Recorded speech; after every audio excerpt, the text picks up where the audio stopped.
This bonus content is brought to you by Virgin Atlantic. All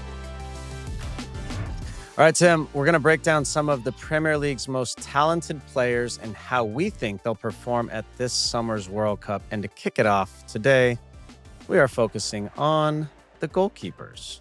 Your people, Tim. My people. So let's get right into it. The headliners. These are names people probably know a lot. If they watch the Premier League, they're going to know these names. I'm going to say the names, Tim. I want you to walk through them. Tell me how you think they'll do for their national team. Let's start. Jordan Pickford, certainly one of the headliners here. Yeah, he is for me, yeah. So as we talk through headliners, my mind sort of goes to like already established, top in the world. Can they pull off either a miracle or pull off a miracle again in certain terms? So, Jordan Pickford and England have been close, right? They've been close in World Cups.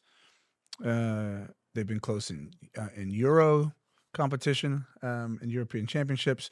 So this is a team that's it's sort of hard to quantify, but like I think they're at like the back end of their brilliance, right? Like if they don't do something big now, then like they're finished in 2018. I think the window's closed. The window's starting to close. Not that the players are getting older. I mean, they have a good sort of average age on the team, but then you start to you're no longer going into these tournaments then going, oh, we can pick them for maybe winning it. So, and Jordan Pickford, he's been for me so incredibly interesting. Okay, he obviously plays for Everton, a shirt that I once wore for a very long time, and he's worn it brilliantly. And sort of, over the course of his time at Everton, a long time, he's been brilliant. Like he hasn't really put a foot wrong in terms of Premier League. Every goalkeeper makes mistakes. Yeah, but he's been absolutely brilliant for them. And then you go to England, and it's really hard, which is incredible. Because by the way, you want to talk about a position in England, LD, that gets torn apart by the media. It's goalkeeper. I mean, you don't want to be in England number one.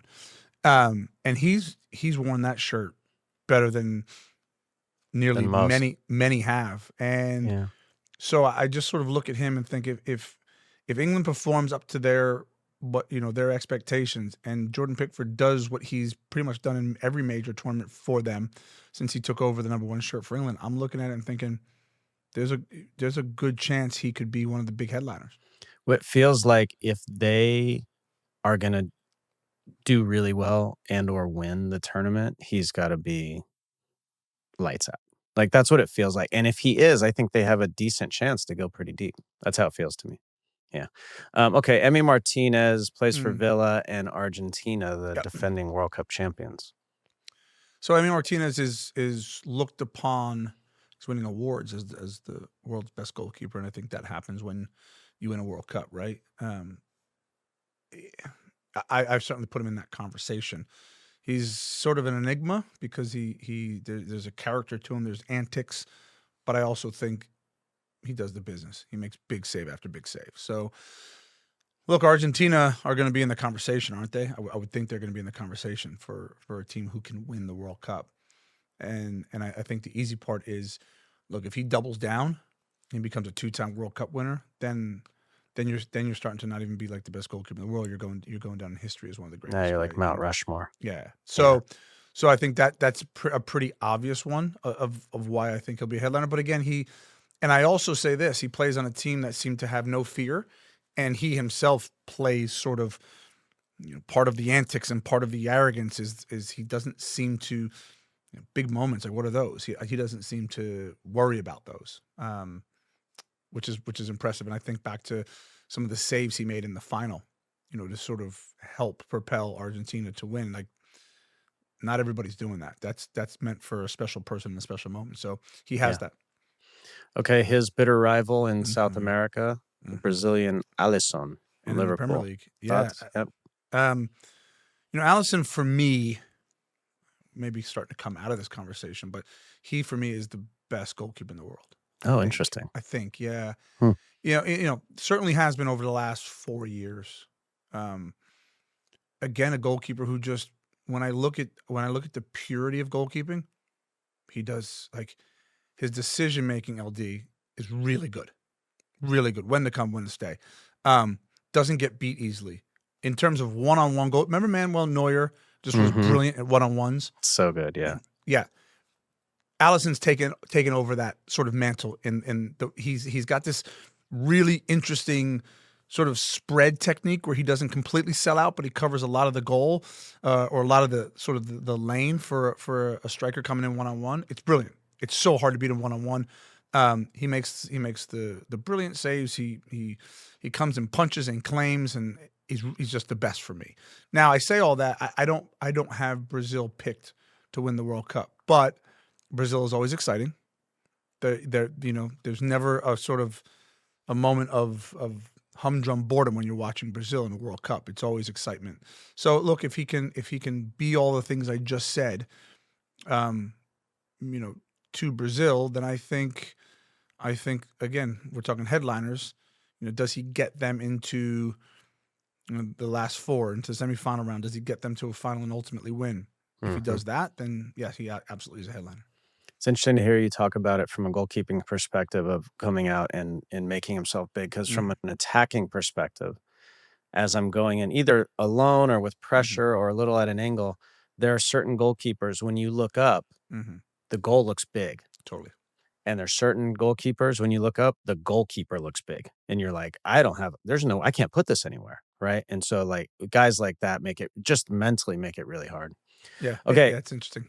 Yeah, let's talk breakout stars. We both agreed on this one. Our guy Bart Verbruggen.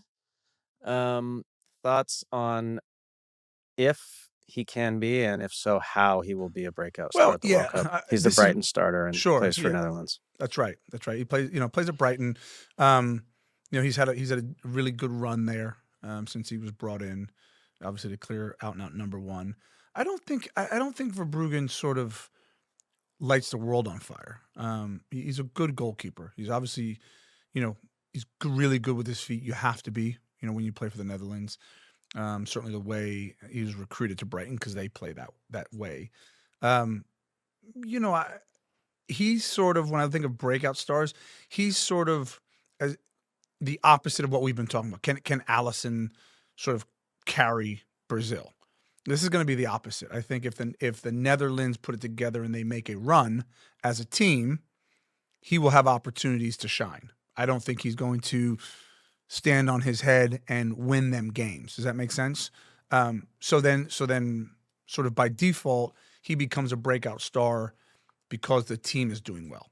But again, he does from the kicking aspect, right and left foot, very, very high marks. The rest of the aspects of goalkeeping, shot stopping, sort of commanding aerially, he's good. But I wouldn't say he's top. Okay. All right, and then let's move last one, the question marks. It's crazy to say this given the struggles we are now having with the national team with goalkeeping talent. But David Raya, who rarely gives up goals for Arsenal, he might not even be the number 2 for Spain. He might be the number 3, but is he someone who should be starting, you think? Yeah, so they have Simon and Garcia in front of him for Spain. I think he goes into the question mark category because this is a guy, he may not see the field. The question mark is, though, if in fact he does, he might show that he's the best goalkeeper in the camp. And look, when you look at Spain, right? We have this really interesting sort of, you and I talk about all the time. Do you play in MLS? Do you play for a team in Europe? And if you do you get the rub of the green? Does the national team coach care? I think I'm going to go on record here, LD, and basically say, when you play for Spain, if you ain't playing for one of the top teams in Spain, I think you lose ground. Interesting. Right? Because so you think Raya, that's looked down upon, that he's out in a different country? I think it's unsaid. Because David Raya, by the way, is very good. I mean, he's in the conversation for top 3 goalkeepers in the world. And he's number 3 on his team. That's just wild. On his national team, which is crazy, right? But again, I will say this. So my point is, if he gets an opportunity, this is a guy who's cruising the Champions League, probably going to win the Premier League, like he's lights out, can keep a clean sheet in his sleep. Like, he'll go on to the World Cup stage if he gets an opportunity, big if. and it'll be water off a duck's back. Easy. So the interesting thing, though, I'll tell a quick brief anecdote about. So Spain has always had good goalkeepers, bro.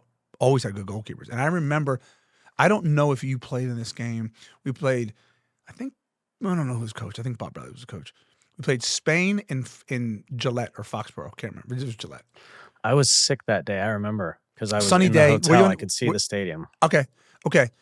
So we're walking out for warm up, right? I'm Tim Howard. I've played for Manchester United and Everton. I've been World Cups. I walk out strutting my stuff, and I get to goalkeepers go out first, LD, for warm up, and the tunnel's dark, and then there's the opening, and there's bright light, and there's a couple guys standing there, and I walk out, and it was, help me out here, it was Casillas, it was Pepe Reina. Oh yeah, Pepe Reina. And it was someone else. I'm drawing a blank, and our producers could probably tell us. And it dawned on me as I'm striding out. I go, I'm the fourth best goalkeeper in walking the out right now. There's not many goalkeepers in the stadium, and I'm the fourth best. That's so good. And I remember thinking, well, that's humbling. So anyway, so good. I think he probably won't get a chance, but if he does, I think he'll light it up. All right, two guys to finish up who may not be there just because their teams may not. Kelleher, who's the Irish #1, and Donnarumma from Italy. Thoughts on them? Thoughts on them? I will get to that. I'll segue. It was Pepe Reina, Iker Casillas, and Victor Valdez from Barcelona. All the best. I'm like, hey guys. Hi, I'm Tim Howard. So Anyway, so yeah. Well, Donnarumma is, he's massive presence, played everywhere.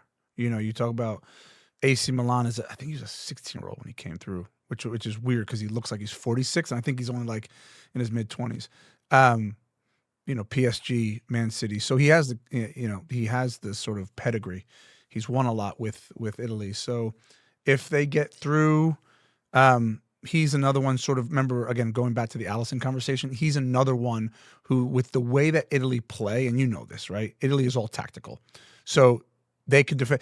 Italy could defend the lead for 3 days. Like, they don't care. Oh, there's like 10 minutes of extra time. To. Yeah, whatever. That's fine. Yeah. We'll defend our box. But part of that is sort of relying on your goalkeeper as well in moments to plug holes. So I think he's brilliant. He's shown the flair for dramatic. Every save is every save he makes is like a World Cup winning save, even if it's in the smallest of games. He just pumps his fists and he goes crazy. I love watching him. So he could be one.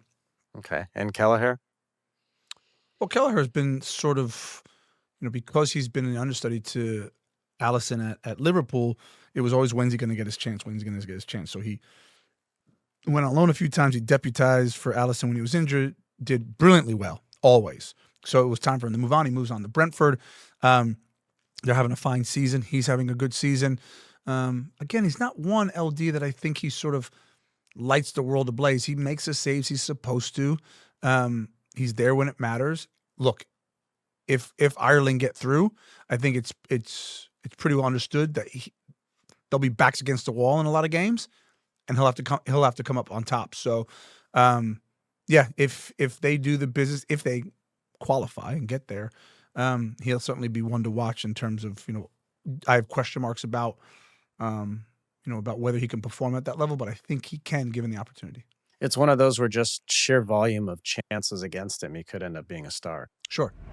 Timmy, and as you know, on the field, every player matters. And when it comes to their guests, Virgin Atlantic sees it exactly the same way. Exactly. No matter which cabin you're flying in, you're treated like a VIP, and you'll notice it in the details. Yeah, you really do. Their cabin crew gives you personalized one-to-one service on a sleek, mood-lit plane designed to help you unwind. I always look forward to their British classics, especially their very own Mile High Tea, featuring warm scones, jam, and cream. Sounds like a perfect kind of hat trick to me. And like any smart team, Virgin Atlantic knows that preparation matters. That's right, which means you can check the lineup early and pre-order your meal before takeoff. No need for extra time. And none of that dull chicken or beef either, just lots and lots of choices. I'm backing the ricotta ravioli. And it's pan-seared cod for me. Solid choice. So if the UK is on your schedule this season, fly with an airline that's in a league of its own. Check them out on virginatlantic.com.